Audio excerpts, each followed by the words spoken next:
Welcome to the first lecture on Huck Finn. To begin, I want to lay out our discussion of Huck Finn. Huck Finn is a novel that changed the course of American literature.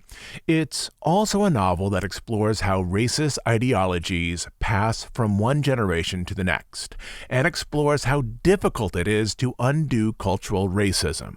That is, Huck Finn is, by design, a book that is interested in the process of undoing racist views that are deeply ingrained into American culture. To do this, the author, Mark Twain, presents a vision of America that is deeply underscored by racist ideals, and then asks the question, under what conditions might America change, and how long might this transformation take?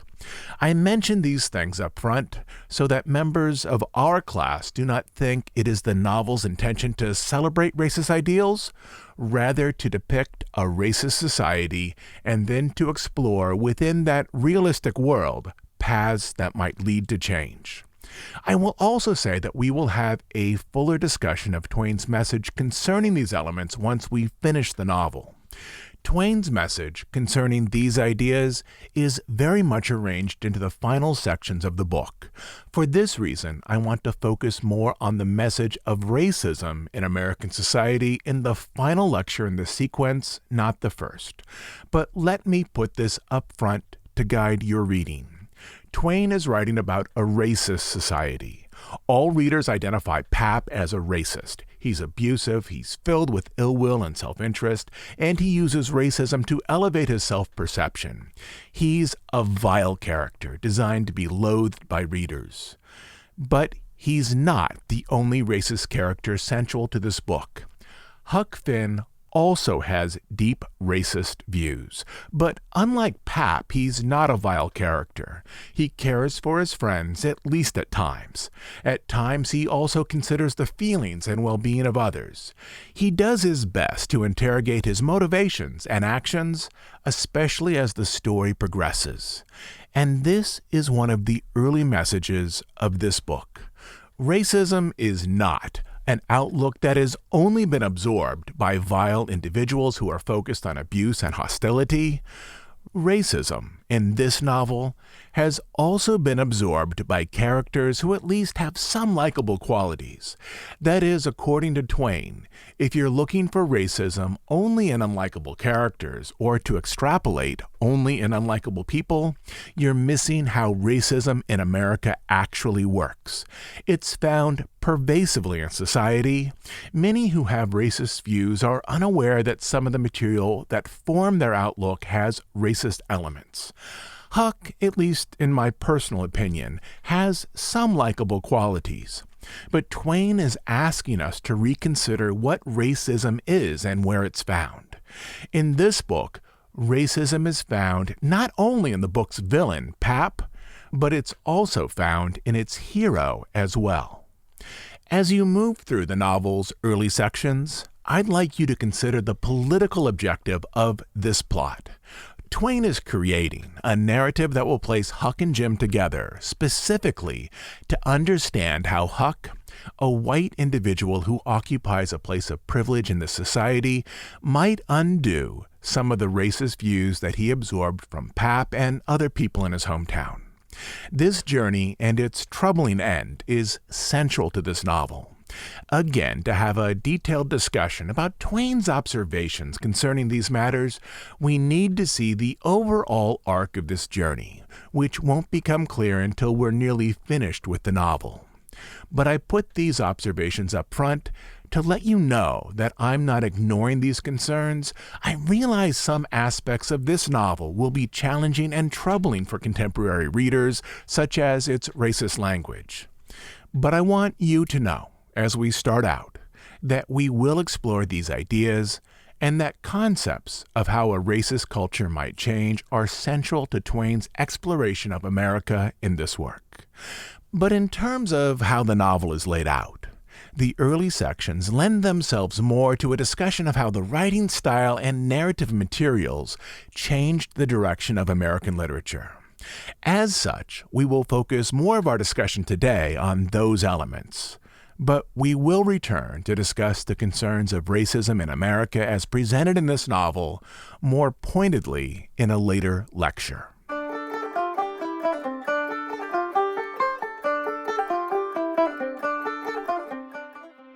As we've discussed in a previous lecture, the goals of American realism are tied to time and place. Literature is designed to present an accurate depiction of America for contemporary readers. An author needs to have a deep familiarity with the setting of the novel. Also, the novel needs to take place during the author's lifetime. This novel takes place in a region that Mark Twain knew intimately. He worked on the Mississippi, and the early sections of the novel are set in a town similar to the one that Mark Twain knew as a boy. The novel is set in St. Petersburg, which is loosely based on Hannibal, Missouri, Mark Twain's hometown. Mark Twain writes this book in the 1870s and 1880s, that is, after the Civil War. But the novel is set before the Civil War, specifically in the 1840s. In terms of the litmus test for realism, Twain still has a claim to write a novel during this period.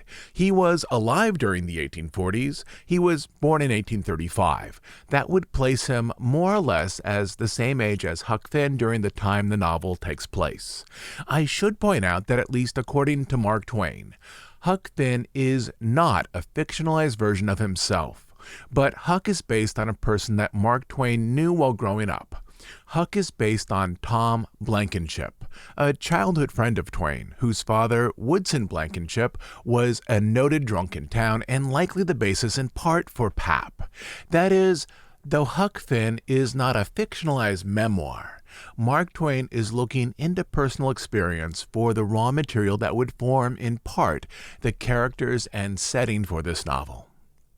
Even before the novel starts, Twain wants readers to know that this novel is intended to adhere to the objectives of realism.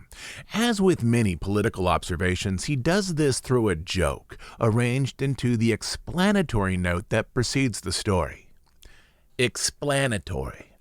In this book, a number of dialects are used, to wit, the Missouri Negro dialect, the extremist form of the backwoods Southwestern dialect, the ordinary Pike County dialect, and 4 modified varieties of this last. The shadings have not been done in a haphazard fashion or by guesswork, but painstakingly, and with the trustworthy guidance and support of personal familiarity with these several forms of speech. I make this explanation for the reason that, without it, many readers might suppose that all these characters were trying to talk alike and not succeeding. The author.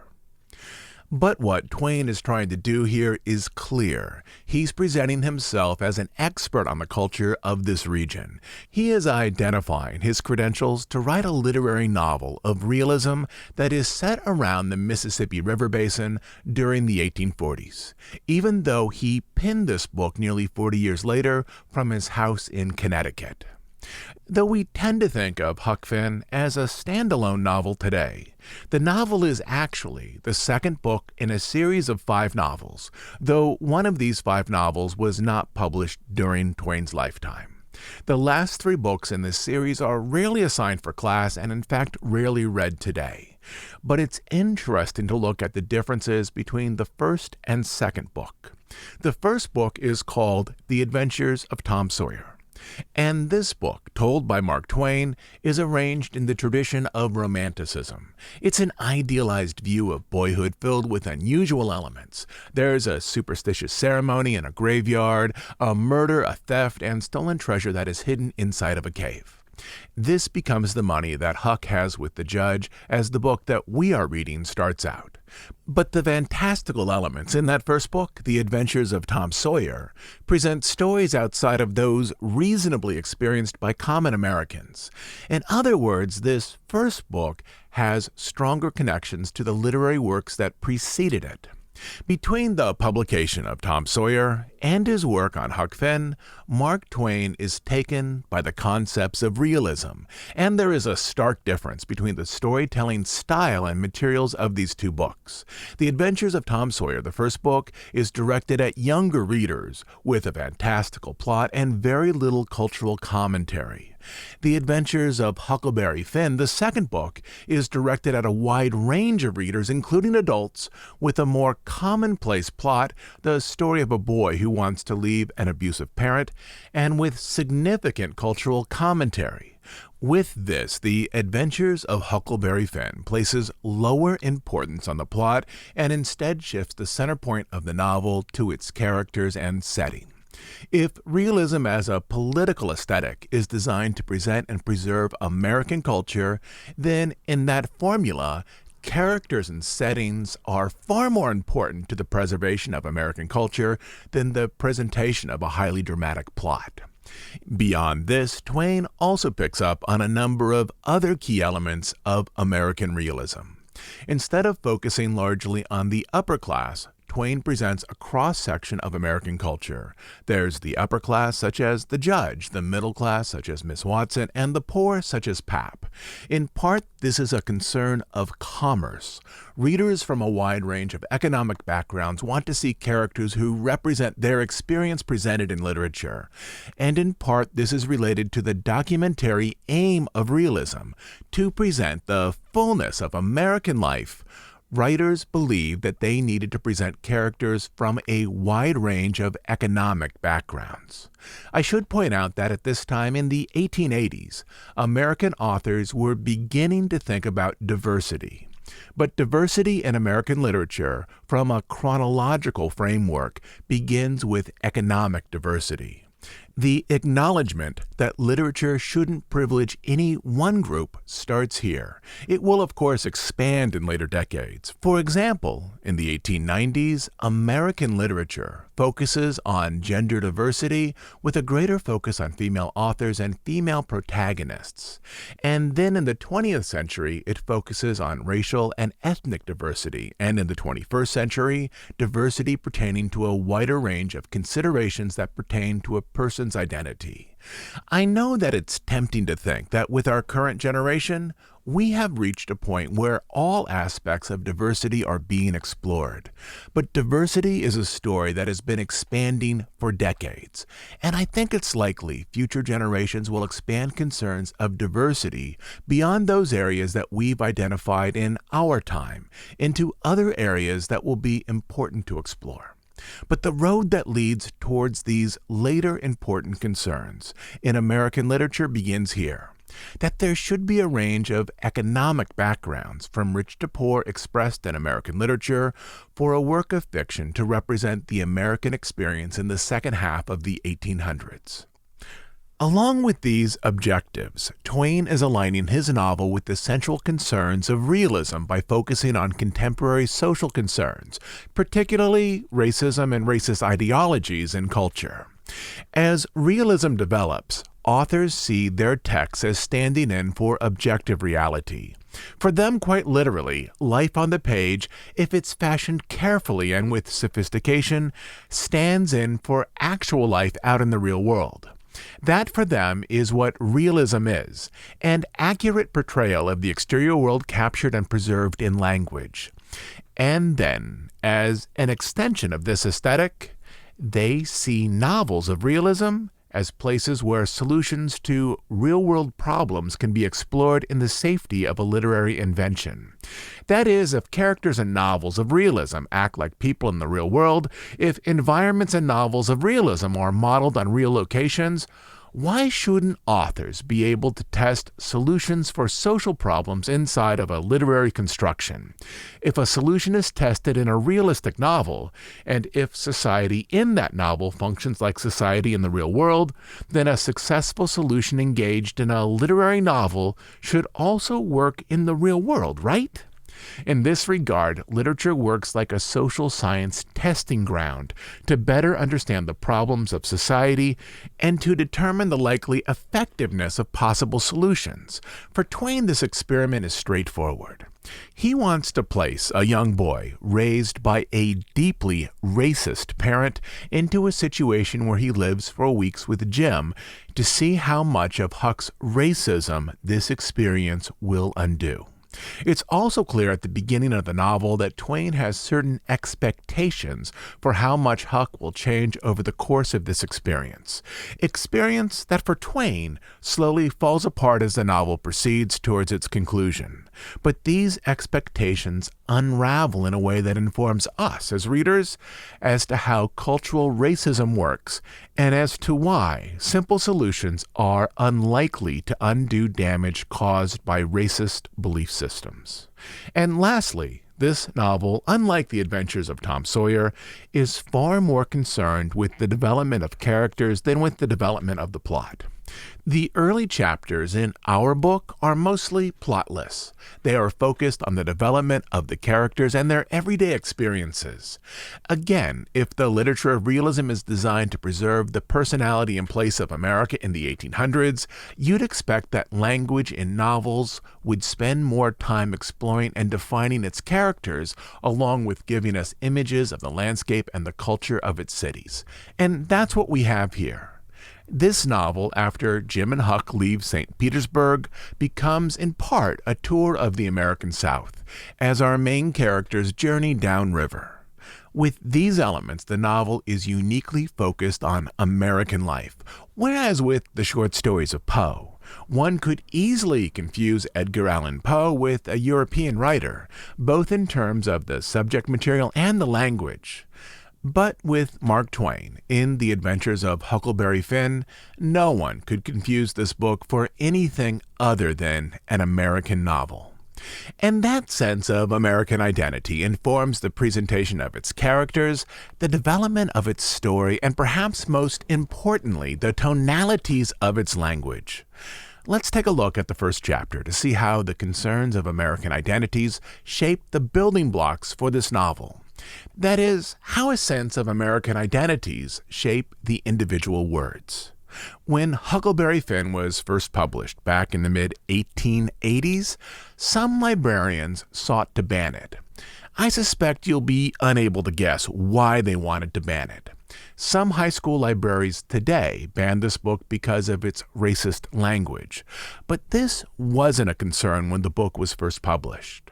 The book, however, had another concern of language, one that was revolutionary at the time of its publication, but might seem commonplace now. Some librarians didn't like the novel because it might teach children to speak in rough, common ways. Huck Finn was the first novel of significance to use the idiom of American spoken language to frame its narration. If you think back through earlier authors, Herman Melville, Edgar Allan Poe, Nathaniel Hawthorne, and so on, you'll find writers who were deeply influenced by the language they found in British books. In short, these authors taught themselves to write by examining the works of authors who lived overseas. Along with plot and character influences, these early American authors of fiction absorbed the language found in British books to frame their own stories. Early American fiction is, in part, the presentation of American experience and American landscapes, but through the lens of British language. Mark Twain believed that to have an American literature, the novel would need to use the common language of American society.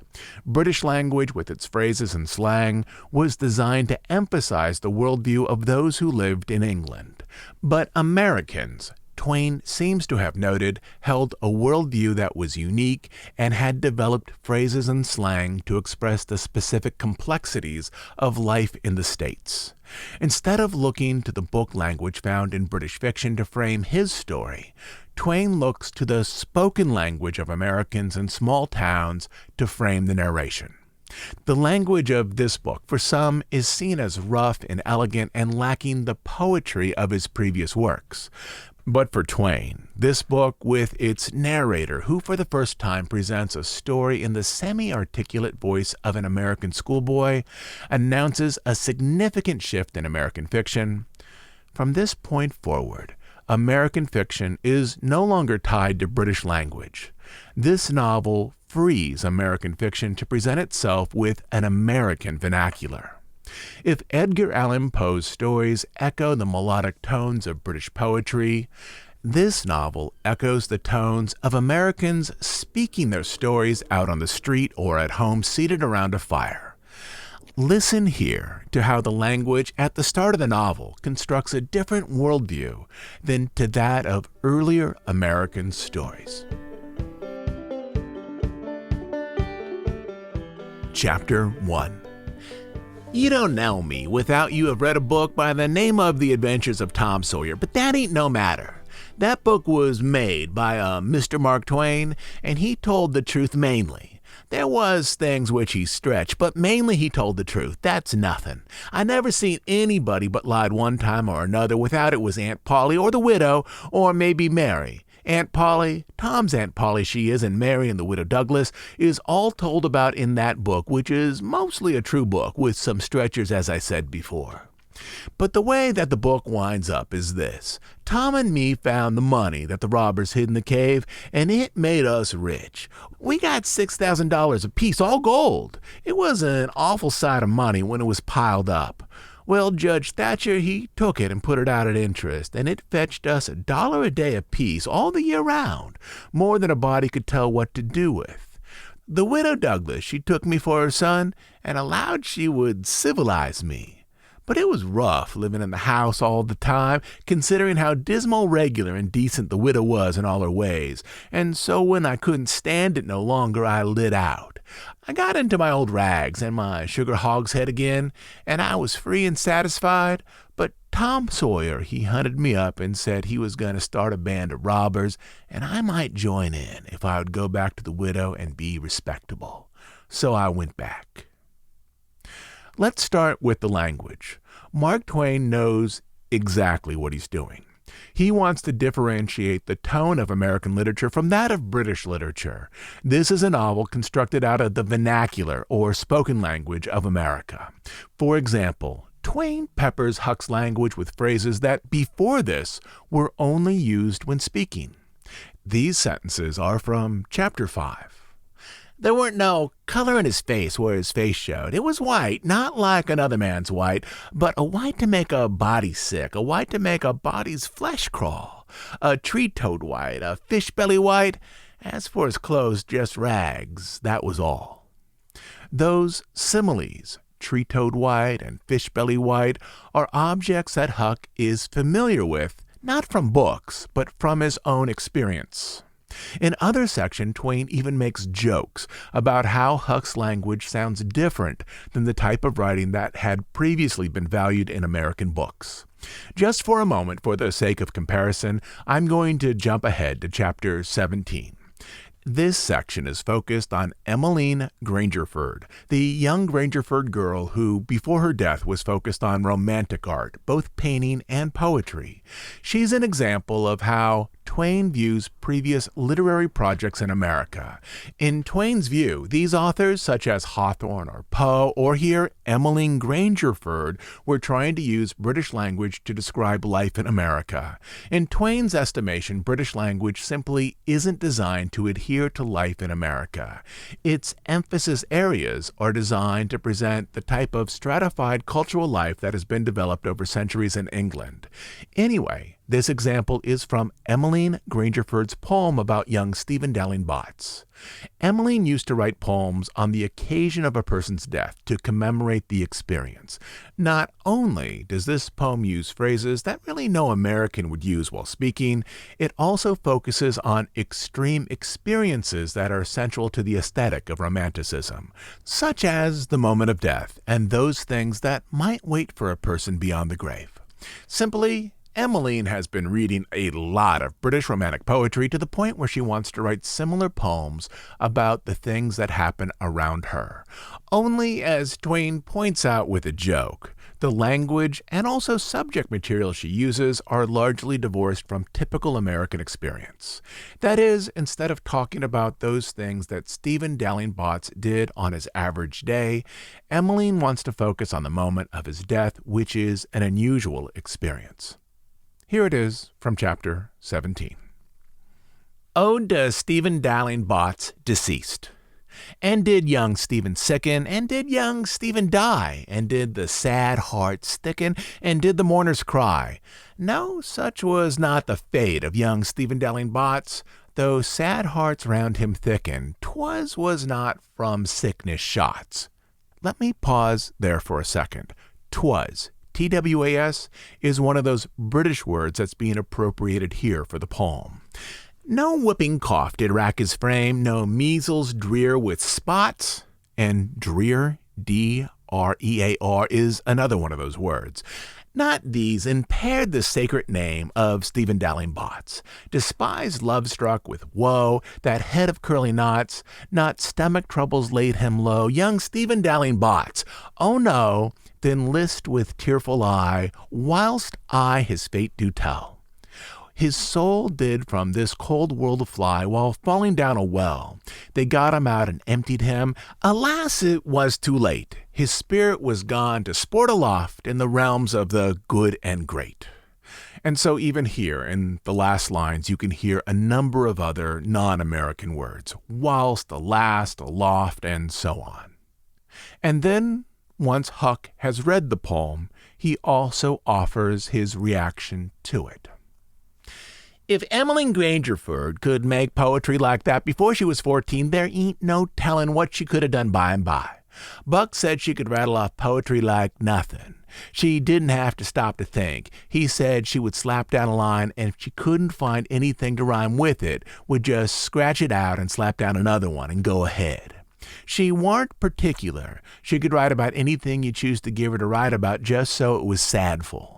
Every time a man died, or a woman died, or a child died, she would be on hand with her tribute before he was cold. She called them tributes. The neighbors said it was the doctor first, then Emmeline, then the undertaker.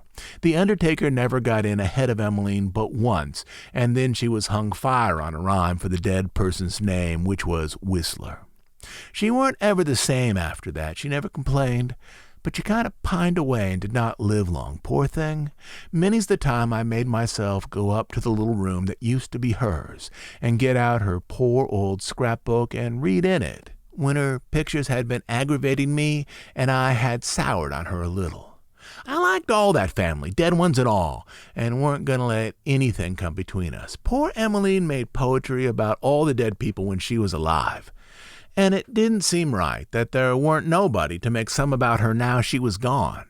So I tried to sweat out a verse or two myself, but I couldn't seem to make it go somehow. Huck sees this as a problem, that he hasn't been to school enough to have been effective or influenced or perhaps poisoned by British poetry. He can't write it. He can't seem to make it go. But of course, Twain sees this as one of the book's central strengths.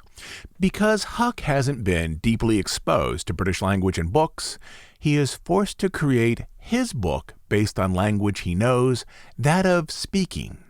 But to go back to the first chapter, there are other elements in that famous opening where Twain announces that he is making a dramatic departure from earlier works of Romanticism.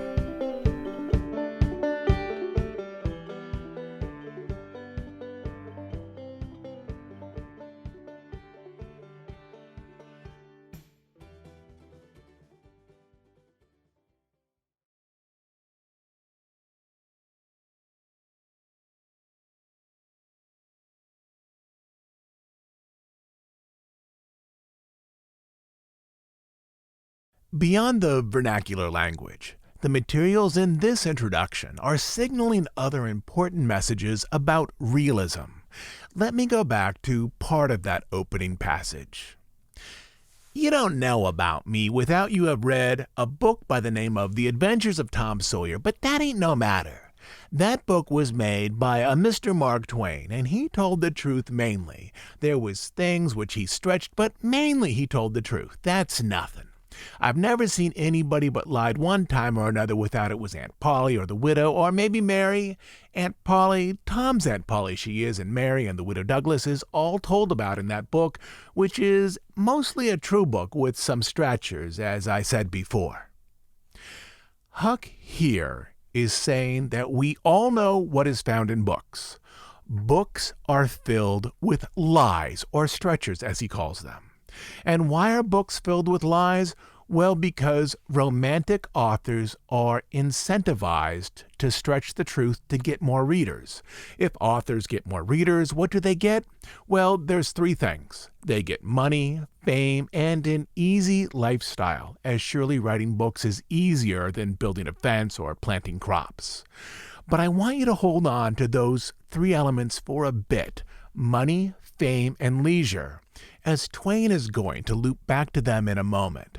Huck Finn here is essentially saying, if you want to get at the truth, you first need to push aside all of these authors. Not only are authors incentivized to stretch what really happened to make it more exciting, they have also been deeply damaged by reading books written overseas. And if you want to get at the truth, you need to let the non-authors speak, like Huck Finn here, as he has no interest in selling books and becoming a famous author, nor has he been damaged by overseas novels. He is only trying to write in the same manner that he speaks. And at least at the start of this novel, he implicitly promises not to stretch the truth to impress readers.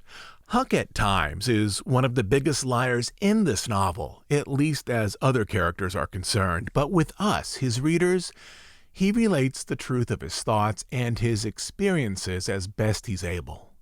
And with this, Mark Twain explores one of the largest themes in the first third of this book. He wants to show how the aesthetics of realism, in his opinion, are superior to that of romanticism. Romanticism is concerned about emotional engagement, but realism can do serious cultural work in how social problems are explored and how contemporary American life is presented overseas and preserved for future generations with a type of literary accuracy. To do this, as Huck Finn points out, what needs to happen is this: all those old romantic authors need to get out of the way to let real people have their space. In the next chapter, Twain begins to lay down his list of charges against romanticism. In this, Twain is aligned with his friend William Dean Howells, the editor of The Atlantic. In Twain's view, not only should literature have more lofty goals than to merely entertain, but the type of entertainment that literature has provided has damaged its citizens. Certain types of books, in Twain's estimation, have been a problem for America as a developing country. In this rubric, he has multiple categories. British books are a problem for the way they encourage Americans to view the world through the lens of British language. Books from foreign countries are a problem at times in that they encourage Americans to understand their life through a network of foreign concepts. But let's start here with Chapter 2 and this problem. Romantic books give kids the wrong expectations for life. They give them poor life models. When you were young, your parents may have told you that too much TV or too many video games would harm you. They probably meant that the ideas from TV and video games would give you poor ideas around which to fashion your life. They may have also meant that too much passive entertainment would be harmful to you as well. I know this is difficult to believe, but during Mark Twain's lifetime, some parents said the same thing about too much reading. During the 1800s, boys, not girls, consumed more books. And so in the following passage, in addition to introducing us to Tom Sawyer, Mark Twain is advancing his argument with humor by depicting how the stories in romantic books, or what William Dean Howells might call romanticistic books, is damaging the boys who read them. At times, Tom Sawyer doesn't even understand the words he reads, such as the definition of ransom. But he's still captivated by these stories and would like, even if it's just in play, to fashion his life after the details he finds there. Listen to this passage from chapter 2. Now we'll start this band of robbers and call it Tom Sawyer's Gang. Everybody that wants to join has to take an oath and write his name in blood. Everybody was willing, so Tom got out a sheet of paper that he had wrote the oath on and read it. It swore everybody to stick to the band and never tell any of the secrets. And if anybody done anything to any boy in the band, whichever boy was ordered to kill that person and his family must do it. And he mustn't eat and he mustn't sleep till he had killed them and hacked a cross in their breast, which was the sign of the band. And nobody that didn't belong to the band could use that mark, and if he did, he must be sued. And if he done it again, he must be killed. And if anybody that belonged to the band told the secrets, he must have his throat cut and have his carcass burnt up and the ashes scattered all around and his name blotted off the list with blood and never mentioned again by the gang, but have a curse put on it and be forgot forever. Everybody said it was a real beautiful oath and asked Tom Sawyer if he got it out of his own head. He said, some of it, but the rest was out of pirate books and robber books, and every gang that was high-toned had it. Some thought it would be good to kill the families of the boys that told the secrets. Tom said it was a good idea, so he took a pencil and wrote it in. Then Ben Rogers says, "Here's Huck Finn. He ain't got no family. What are you going to do about him?" "Well, ain't he got a father?" says Tom Sawyer. "Yeah, he's got a father, but you can't never find him these days. He used to lay drunk with the hogs in the tanyard, but he ain't been seen in these parts for a year or more." They talked it over, and they was going to rule me out, because they said that every boy must have a family or somebody to kill, or else it wouldn't be fair and square for the others. Well, nobody could think of anything to do. Everybody was stumped and sat still. I was most ready to cry, but all at once I thought of a way, and so I offered them Miss Watson. They could kill her. Everybody said, "Oh, she'll do, that's all right, Huck can come in." Then they all stuck a pen in their fingers to get blood to sign with, and I made my mark on the paper. "Now," says Ben Rogers, "what's the line of business of this gang?" "Nothing, only robbery and murder," Tom said. "But who are we going to rob? Houses or cattle or—" "Stuff. Stealing cattle and such things ain't robbery, it's burglary," says Tom Sawyer. "We ain't burglars. That ain't no sort of style. We're highwaymen. We stop stages and carriages on the road with masks on and kill the people and take their watches and money." "Must we always kill the people?" "Oh, certainly. It's best. Some of the authorities think different, but mostly it's considered best to kill them, except some that you bring to the cave here and keep them until they're ransomed." "Ransomed? What's that?" "I don't know, but it's what they do. I've seen it in the books, and so, of course, that's what we're gonna do." And so on. And of course it is humorous, but beneath the comedy is a serious point about literature. The violence, such as we've seen in stories by Edgar Allan Poe, has the potential to produce children who glamorize lawlessness, such as we see here with Tom Sawyer and Ben Rogers. Romantic stories, again like those written by Edgar Allan Poe, have the ability to do this because they aren't an accurate representation of how people actually live. In the first third of this book, Twain repeatedly returns to his narrative that fiction written under the guidance of the Romantic aesthetic is inferior to that written under the new aesthetic of realism. But beyond Romanticism, Twain believes that books from foreign countries have too deeply influenced Americans. Twain is most certainly not against reading, nor is Twain against books from countries outside of America, but he believes that some Americans, because of their deep reliance on books written overseas, tend to see America not as its own country, but as an extension of a foreign nation. He mostly targets Europe, England in particular, as having too much cultural influence on Americans. Twain believes that Americans should look at their immediate surroundings, at their agrarian economies, at their rural lifestyles, at the openness of space to determine how they should best live, rather than by studying how culture exists overseas in books. So, in this novel, for Twain, there are two main problems with books. The first is that books written with romantic tones exaggerate life, glamorize crime, desensitize readers to violence, and offer kids poor examples around which to model their lives.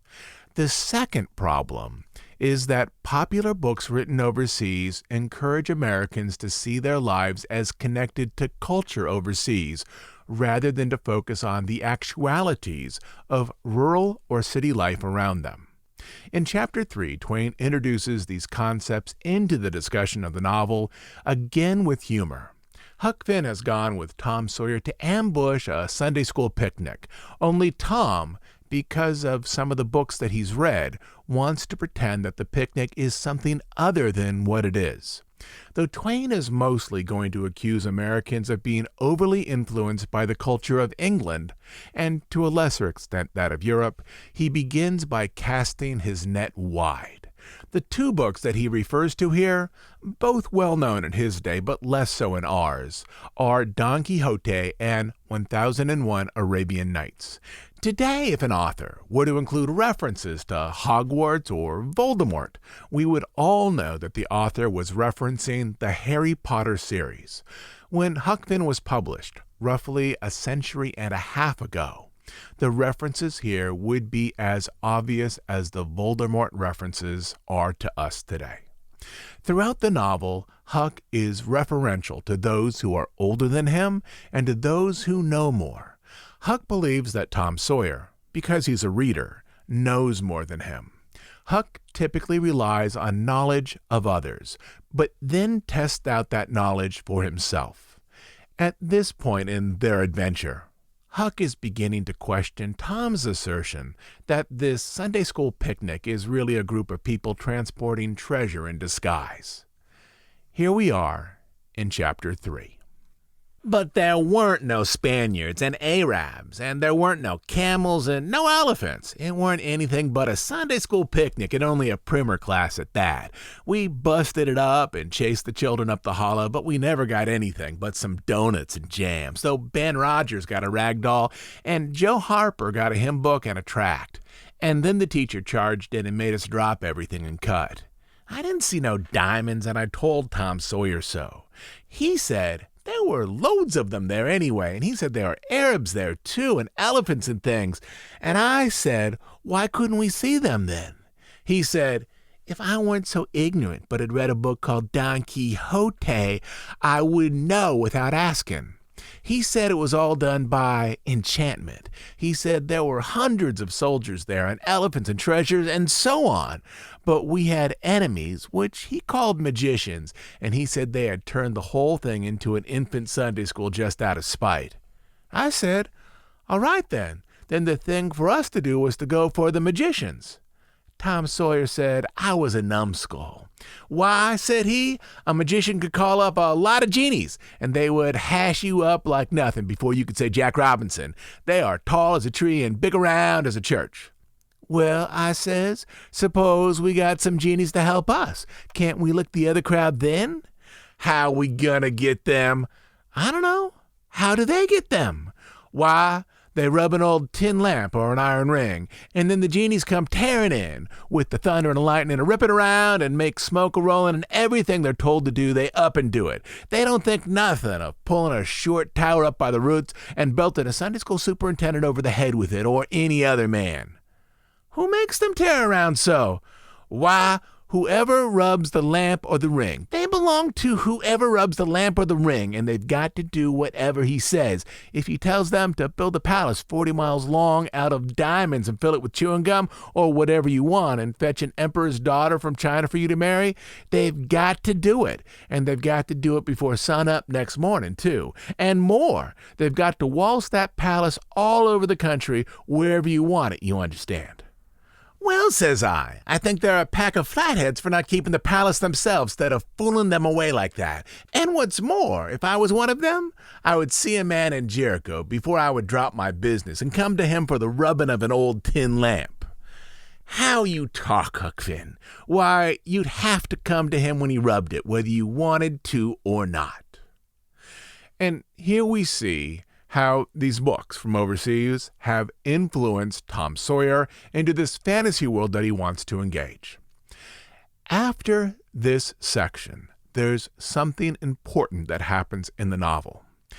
In introducing us to his personality, Mark Twain wants us to see one essential element of Huck Finn's character.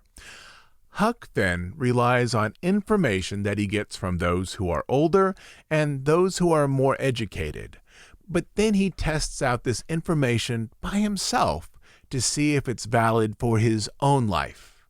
And in the passage that follows, we see him doing just this. I thought all this over for 2 or 3 days, and then I reckoned I would see if there was anything in it. I got an old tin lamp and an iron ring and went out in the woods and rubbed till I sweat like an engine, calculating to build a palace and sell it. But it warn't no use. None of the genies come. So then I judged that all that stuff was only just one of Tom Sawyer's lies.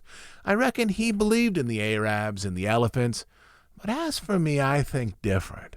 It had all the marks of a Sunday school. Here's the pattern. Huck receives information, tries it for himself, then draws his own conclusions.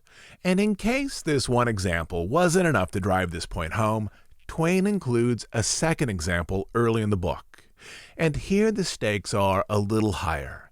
None of Twain's readers would care much that he made fun of Don Quixote or 1001 Arabian Nights. But then Twain turns up the heat a little, as if to say, but beyond Arabian Nights, there's this other book tied to the Middle East that has had a profound influence on American life. That book, of course, is the Bible. Twain frames this as an extension of the problem of foreign influence on American culture. But for an 1880s readership, this is risky territory. No one in America has deep ideological or identity connections with 1001 Arabian Nights. But some Americans do have deep connections with the Bible.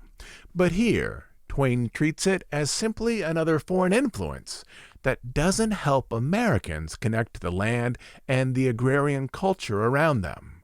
It's as though Twain can't help himself in moving against popular influences that he believes haven't helped Americans find a connection to the immediate world around them.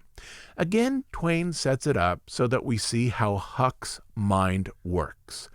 Huck receives information from someone older or someone better educated. In this case, it's both. He accepts the information, and then later he tests the information out for himself. I'm in Chapter 3.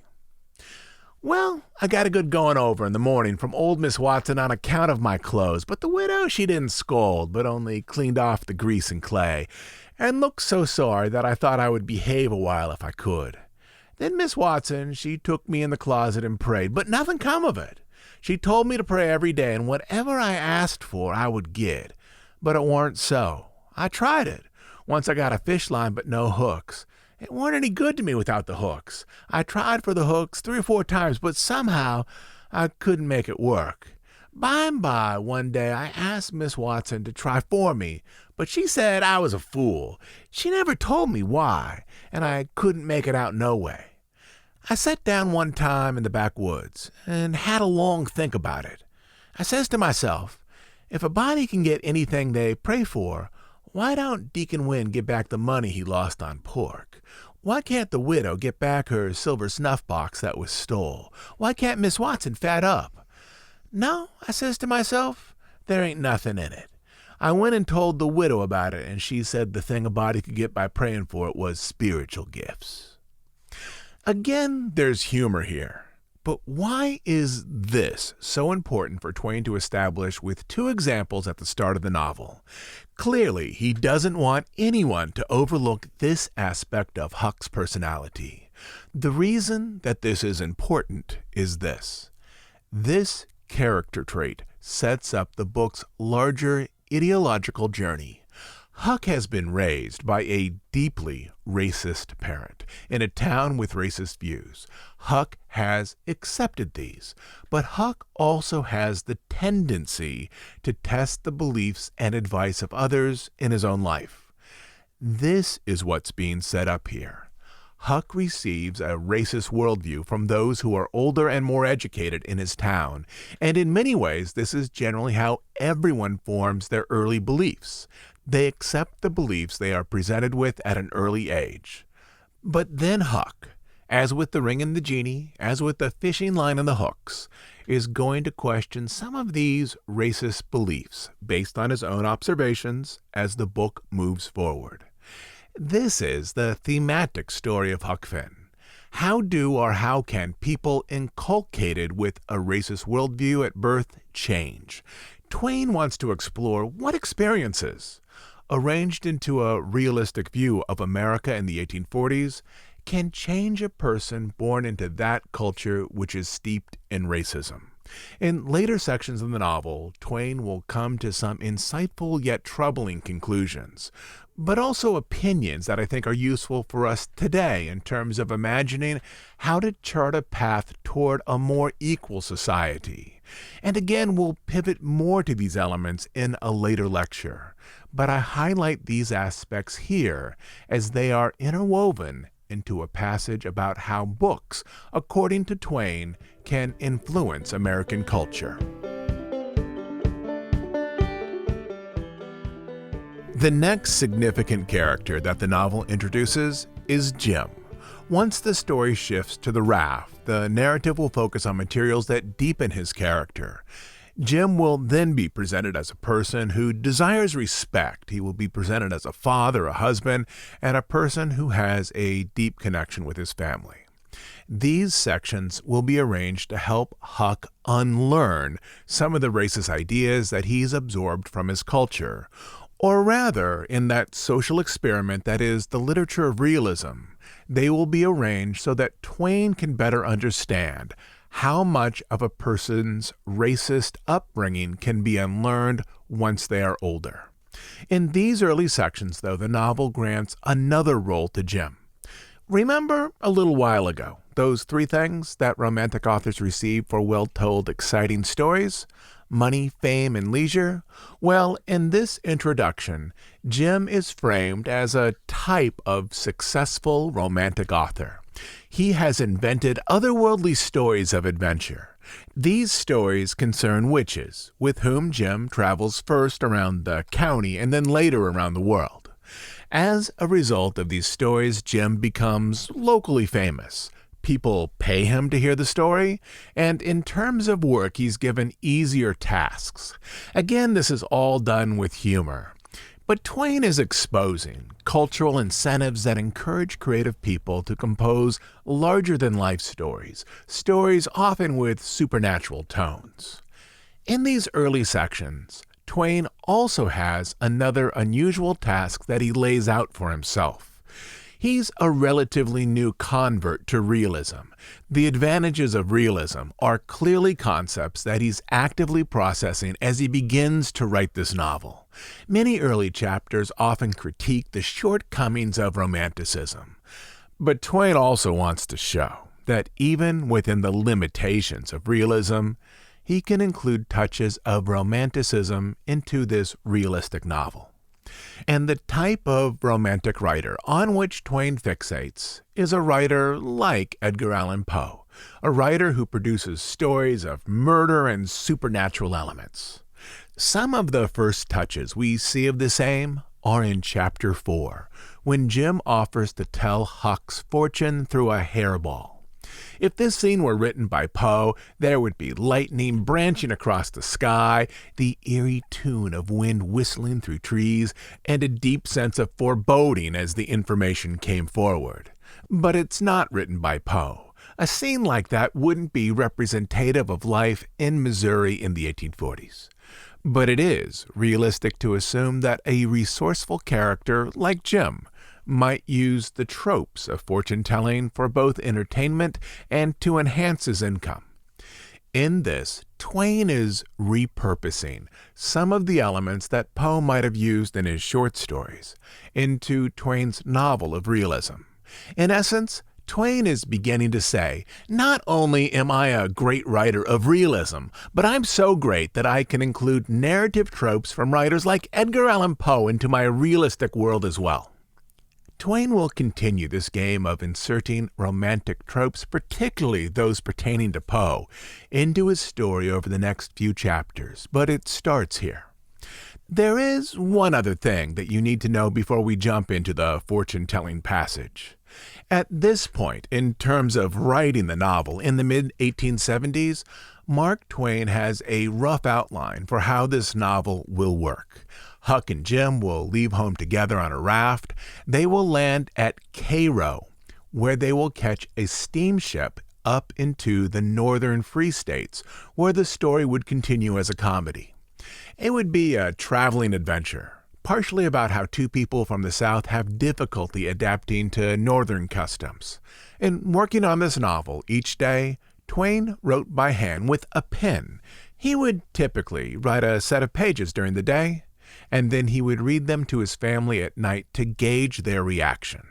When Mark Twain gets to the section where Huck and Jim travel to Cairo, lost in the fog, there is something in him that understands that the better path for the novel is not to take his characters up to the Free States, but rather to send them deeper into the South.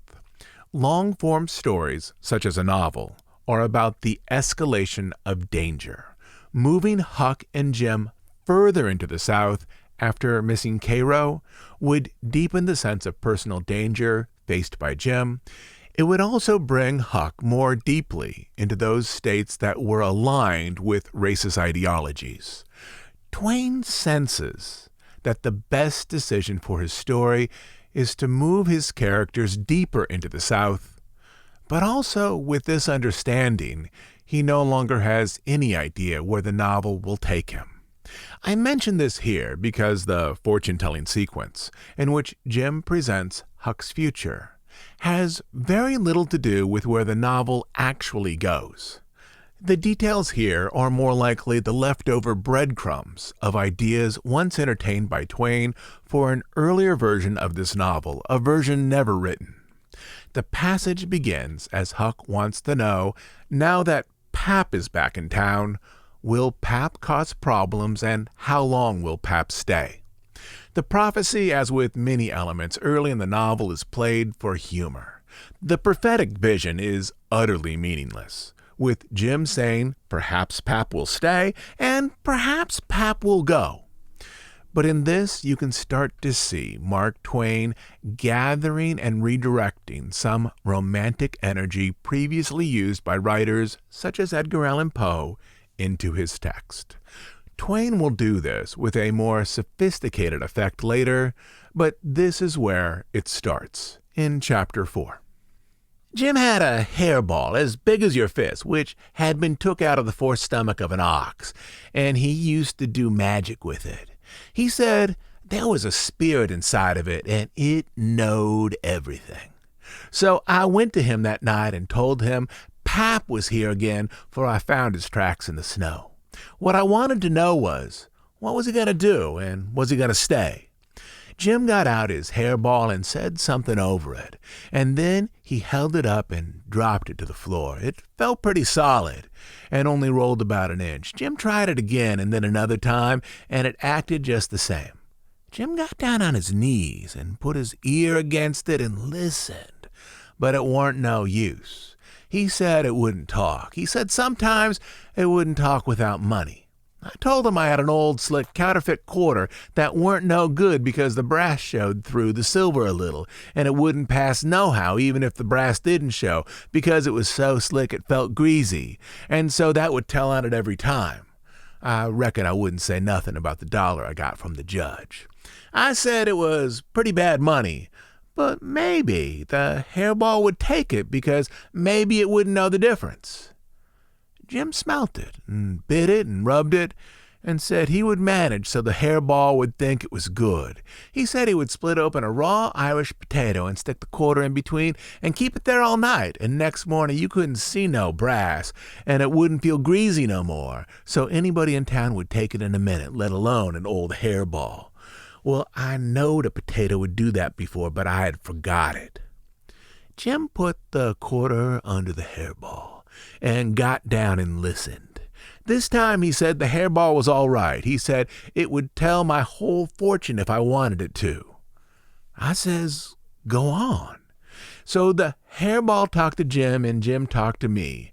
He says, your old father don't know yet what he's going to do. Sometimes he suspect he'll go away, and then again he suspect he'll stay. The best way is to rest easy and let the old man take his own way. There's two angels hovering round about him. One of them is white and shiny and the other one is black. The white one gets him to go right a little while. Then the black one sail in and bust it all up. A body can't tell yet which one's going to fetch him at the last. But you is all right. You're going to have considerable trouble in your life and considerable joy. Sometimes you're going to get hurt and sometimes you're going to get sick. But every time you're going to get well again. There's two gals flying about you in your life. One of them is light and the other one is dark. One of them is rich, the other is poor. You're going to marry the poor one first and the rich one by and by. You wants to keep away from the water as much as you can. And don't run no risk, 'cause it's down in the bills that you're gonna get hung. When I lit my candle and went to my room that night, there sat Pap, his own self. So in this prophecy, nothing really of substance is offered. Maybe Pap will stay, maybe he will go, maybe he'll be influenced by good tendencies, or maybe by the bad.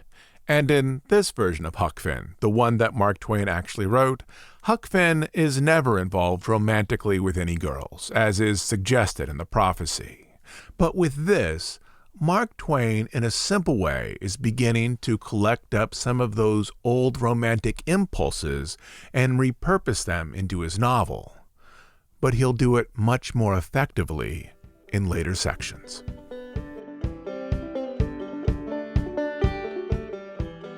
Mark Twain returns to these romantic effects a couple of chapters later. I don't know with absolute certainty that Twain is targeting Edgar Allan Poe, but in his text I do see many Poe-like elements that have been arranged into these early chapters. In Chapter 7, Huck fakes his own death to escape Pap and to start a new life downriver. In the text, we see this from Huck's perspective. It's played for humor and its sense of inventiveness. And a boy who is essentially being held captive at home, wanting to escape, would generally fall under the rubric of realism. But there's a second way to read this passage. Huck dresses the cabin so that the clues left behind present a murder as gruesome as any you would find in the stories of Edgar Allan Poe. This, as the clues suggest, is a break-in gone wrong, in which the intruder has killed Huck with an axe. And it's not just a general axe wound, it's an axe wound to the top of Huck's head. From there, Huck's body, presumably, is dragged down to the river and dumped in the water. If you visualize this scene from Huck's perspective, it's dark comedy under the rubric of realism. But if you assemble all of these details, as Huck intends for the town to do, it's a story as dark as The Telltale Heart, which is one of Poe's most famous stories, in which a murderer eventually hacks his victim into pieces. And this is Mark Twain saying, in essence, I have created a piece of fiction that is both wholly realistic and wholly romantic. If you read it from Huck's perspective, it's realism. And if you assemble these same details as the town would, they would recombine into a story of romanticism as extreme as anything written by Poe. Here is the passage where Huck stages his own death from Chapter 7. As I read it this time, see it both from Huck's perspective and then, in your mind, assemble the story as members of the town would understand it. I took the axe and smashed in the door. I beat it and hacked it a considerable a-doing. I fetched the pig in and took him back nearly to the table and hacked into his throat with the axe and laid him down on the ground to bleed. I say ground because it was ground, hard-packed and no boards. Well, next I took an old sack and put a lot of big rocks in it, all I could drag.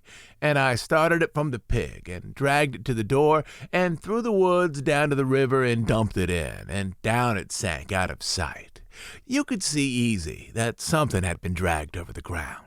I did wish Tom Sawyer was there. I knowed he'd take an interest in this kind of business and throw in the fancy touches.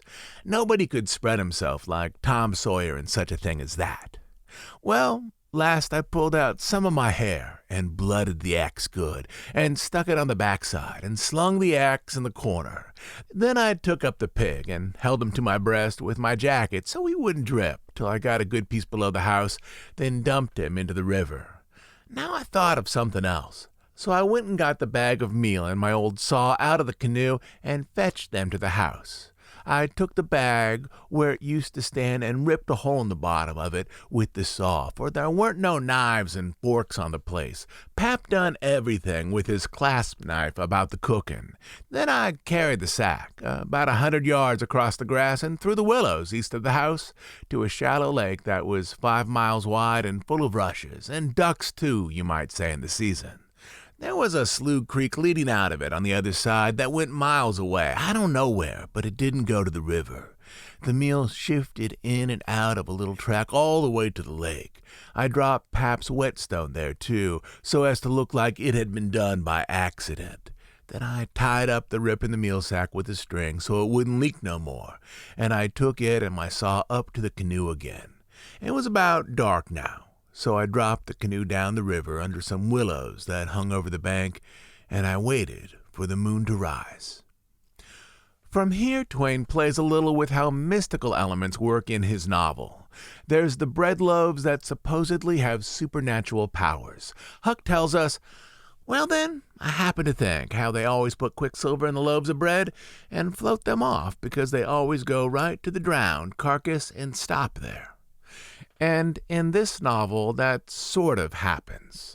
At least one of the loaves goes directly to the person who is supposedly drowned. But it doesn't go there because the loaf has any supernatural powers, but because Huck is hungry and fishes it out of the river with a stick. But there are more interesting romantic touches happening through this narrative stretch.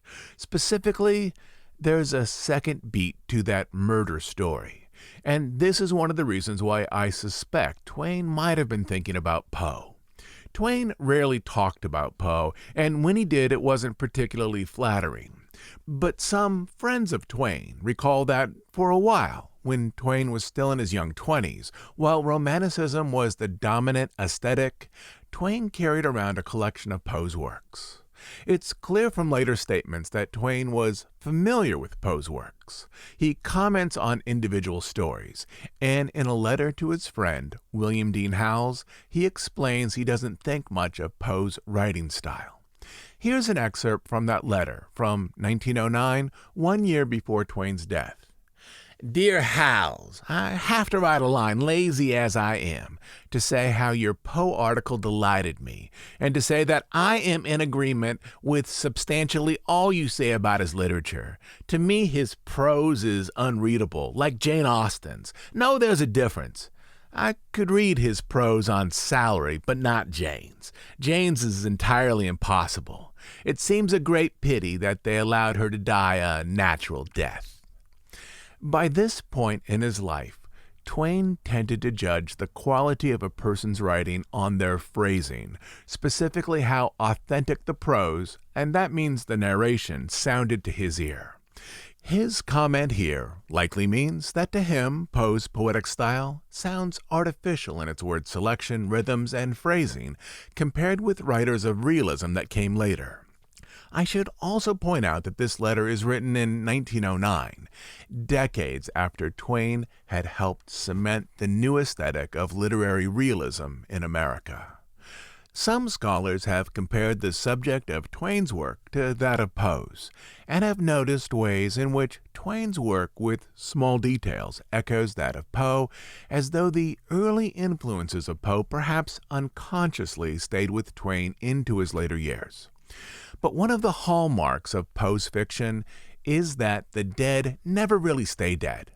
In part for Edgar Allan Poe, as has been pointed out by others, this may be related to a childhood desire to bring Poe's mother back from the grave following her early death.